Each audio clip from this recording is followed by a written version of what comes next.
Secretary of Defense Forrestal was the first real powerful known person that was eliminated because he was going to release the information.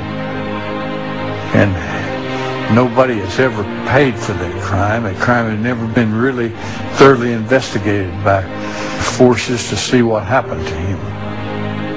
But most people know that he was thrown out the window of the hospital, and he wasn't killed by being thrown out the window, but he never got up alive. He was talking about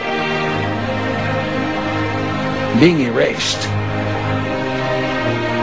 And I said, man, what do you mean, erased? He said, yes. He said, you will be erased. I said, how do you know all this? And there's something to that effect. And he said, I know.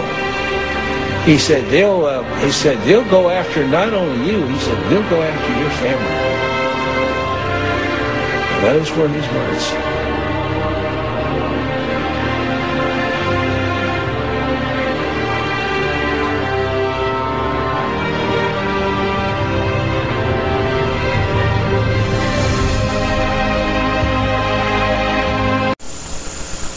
Now it gets nasty.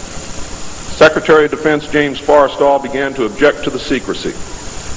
He was a very idealistic and religious man who believed that the public should be told.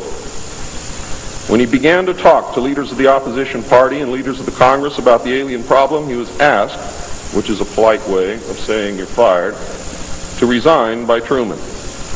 He expressed his fears to many people and rightfully believed that he was being watched and that his life was threatened.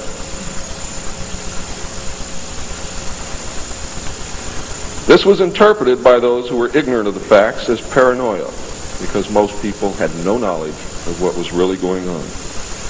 Forrestal later was said to have suffered a mental breakdown and was admitted, they say, actually, he was committed to Bethesda Naval Hospital against his will. In fact, it was feared that Forrestal would begin to talk again and he had to be isolated, discredited, and shut up.